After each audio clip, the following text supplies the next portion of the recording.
Walt Whitman Birthplace House.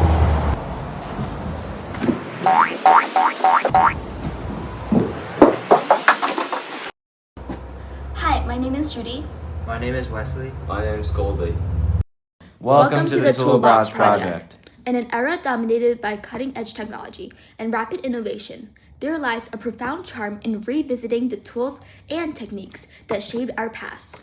The Toolbox Project is a journey back in time, celebrating the integrity, craftsmanship, and enduring legacy of tools of the Walt Whitman's time. This project seeks to explore and showcase our tool collection, offering a unique perspective on the evolution of craftsmanship. We started off the project in the Walt Whitman Birthplace House, moving tools from the tool chest and the attic into a well-conditioned and stable area in the gathering house to clean and document. You start the cleaning process with first putting on your gloves. Then, after you put on your gloves, you have 2 rags, one for wood material and one for the metal material. What these rags do is they take on from the finest grains, molecules, and they rub it off. So we'll start with the metal first. So you just want to gently brush, rub it over. That's all you gotta do. And you just rinse and repeat that. And you can go harder, it doesn't really matter. And especially, you want to get into every little corner. You do the same thing with the wood. Take it, kind of rub it, and you have to go with the grain of the wood so you don't damage the wood. And if you can't get to a certain spot, you have a little paintbrush. What the paintbrush does is you can get into very finite areas and brush all the stuff you need off. After you're done with all this, you will find the number and tag it, like this one here. It's WW.1999132. And that's how you know what tool you have.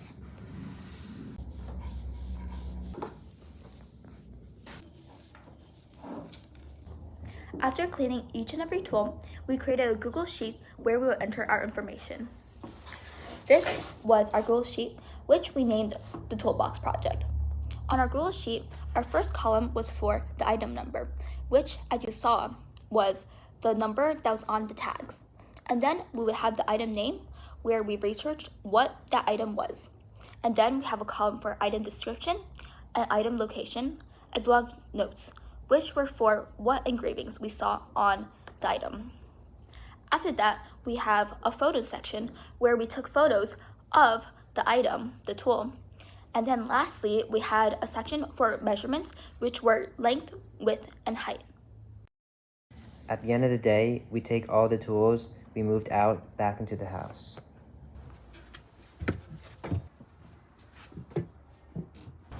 This house right here was built by Walt Whitman's father and a skilled team of laborers. It took them about 6 months, roughly, to build this house. But how did they do it? They used a variety of tools, some much small, some much big. But here's some of the most important tools they used in building this house. This is an auger and gimlet. So this bottom part, where it's spirally with a very sharp point, is the auger, while the top, where you would hold it, is the gimlet.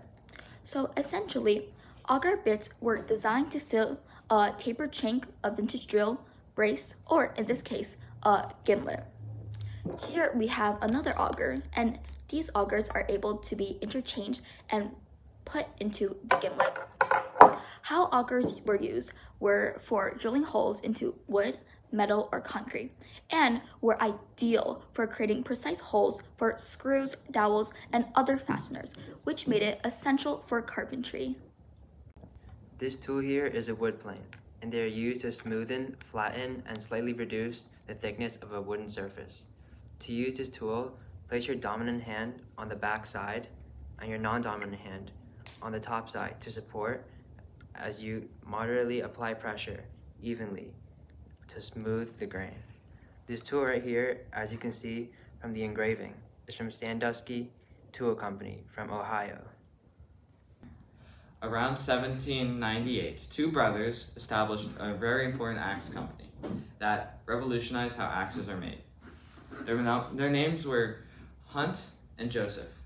They founded the Hunt Axe and Edge Tool Works in East Douglas, Massachusetts. The two gained a steady reputation for their high-quality axes. And right here, you're probably wondering, well, how is such a high-quality axe broken? Well, absolutely is not broken. because what was so revolutionary about them was they were modular. So you could take them out apart and put them back together. And you can buy parts from them or parts from other people and fit it to your axe head. Say, if you missed or you lost or whatever, your axe head, you can go and replace it or repair it. Same with the handle. And that's what made these axes super special. From documenting to researching about tools, we've learned a lot throughout our experience and made many memorable memories. During this internship, I and my fellow interns learned a lot about conserving tools from, a long time ago. And we learned how to clean them, we learned how to keep them, from falling apart, and documenting them for future generations. We found researching to be very important because we were able to trace back when these tools were made and what companies they were from. For example, there was companies from Greenfield, Massachusetts, and many other companies, and we found that mainly most of these tools were made from the 1830s or 1860s. We found this toolbox project particularly interesting because how we worked together to compile all the data from all the tools and putting them into a spreadsheet.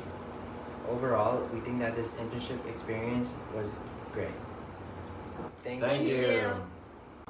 Also, we thank the Robert David Line Gardiner Foundation for the internship opportunity and the Walt Whitman Birthplace for such a memorable time.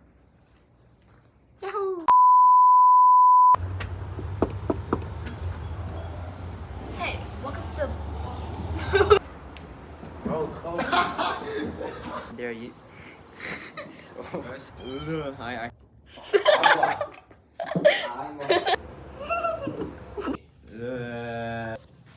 Did you get that on camera? No. Thank Thank you. you. I said thank you.